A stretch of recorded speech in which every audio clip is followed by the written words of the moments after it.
एक साफ रात की कल्पना करो। हवा ठंडी और ताजा है। ऊपर तारे काले मखमल पर हीरों की तरह विशाल अंतरिक्ष में बिखरे हुए हैं। लेकिन आज रात एक खगोलीय पिंड आसमान पर छाया हुआ है, चांद। इसकी नरम चांदी जैसी रोशनी दुनिया को एक अलौकिक चमक में नहलाती है, लंबी नाचती हुई परछाई डालती है। हजारों सालों से इंसान अचरज से चांद को निहारता आया है। इसने अनगिनत मिथकों, कहानियों और वैज्ञानिक खोजों को प्रेरित किया है। एक सवाल खास तौर पर सदियों से गूंजता रहा है, हमारा यह खगोलीय पड़ोसी कितनी दूर है? चांद हमारा सबसे करीबी खगोलीय साथी रात के आकाश में टिमटिमाते तारों जितना दूर नहीं है, लेकिन फिर भी यह पृथ्वी से काफी दूरी पर है। औसतन चांद लगभग 2,38,855 मील या 3,84,400 किलोमीटर दूर है। यह पृथ्वी के भूमध्य रेखा के चारों ओर लगभग 9.5 बार यात्रा करने जैसा है। हालांकि यह दूरी स्थिर नहीं है। पृथ्वी के चारों ओर चांद की कक्षा एक पूर्ण वृत्त नहीं है, बल्कि एक दीर्घ वृत्त है जो थोड़ा लंबा आकार है।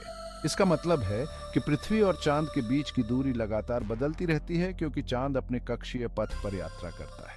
जैसे ही चांद हमारे ग्रह के चारों ओर अपने अंडाकार पथ का पता लगाता है, ऐसे समय होते हैं जब ये पृथ्वी के करीब होता है और ऐसे समय होते हैं जब ये दूर होता है। अपने निकटतम बिंदु पर, जिसे उपभू पेरिजी कहा जाता है, चांद पृथ्वी से लगभग 2,25,623 मील या 3,63,104 किलोमीटर दूर है। अपने सबसे दूर के बिंदु पर, जिसे अब्भू एपोजी के रूप में जाना जाता है, चांद लगभग 2,52,088 मील या 4,05,699 किलोमीटर दूर है।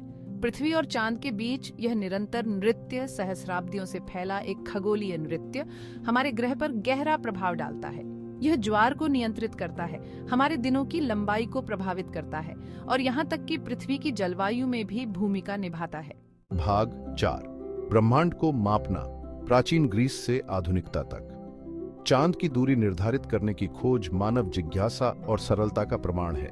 इतिहासकार दूरबीन या रॉकेट के आविष्कार से बहुत पहले प्राचीन खगोलविदों ने इस खगोलीय दूरी को मापने के तरीके खोजे थे। ऐसा ही एक व्यक्ति समोस का अरिस्टार्चस था, जो 3री शताब्दी ईसा पूर्व में रहने वाला एक यूनानी खगोल शास्त्री था। अरिस्टार्चस ने चांद की दूरी का अनुमान लगाने के लिए चंद्र ग्रहण की ज्यामिति से जुड़े एक चतुर तरीके का इस्तेमाल किया।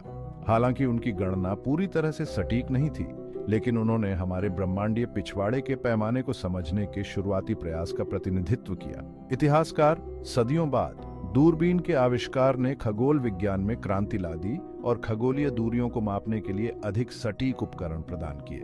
हालांकि 20वीं शताब्दी के मध्य तक हम उल्लेखनीय सटीकता के साथ चांद की दूरी निर्धारित करने में सक्षम नहीं थे। भाग 5, शून्य में गूंज, आधुनिक मापन तकनीक। आज वैज्ञानिक अविश्वसनीय सटीकता के साथ पृथ्वी चांद की दूरी को मापने के लिए कई परिष्कृत तकनीकों का उपयोग करते हैं। अंतरिक्ष एजेंसी प्रतिनिधि ऐसी ही एक विधि को लूनर लेजर रेंजिंग के रूप में जाना जाता है। इस तकनीक में शक्तिशाली लेजरों को विशेष परावर्तकों पर निशाना बनाया जाता है, जिन्हें अपोलो मिशन के दौरान चंद्र सतह पर रखा गया था। लेजर प्रकाश को चांद तक जाने और वापस आने में लगने वाले समय का समय निर्धारित करके वैज्ञानिक 1 इंच से भी कम की सटीकता के साथ दूरी की गणना कर सकते हैं।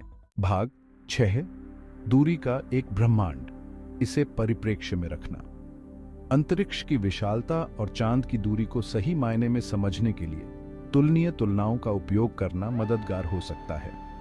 उदाहरण के लिए, यदि हम पृथ्वी को एक बास्केटबॉल के आकार तक सिकोड़ दें, तो चांद एक टेनिस बॉल के आकार का होगा और दोनों लगभग 24 फीट या 7.3 मीटर की दूरी पर स्थित होंगे।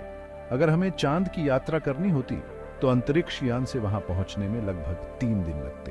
कार से, ये मानते हुए कि हम सीधे अंतरिक्ष के माध्यम से ड्राइव कर सकते हैं, बिना रुके ड्राइविंग के लगभग 130 दिन लगेंगे। ये तुलनाएं सौर मंडल के विशाल पैमाने और अंतरिक्ष अन्वेषण में शामिल अविश्वसनीय दूरियों को उजागर करती हैं।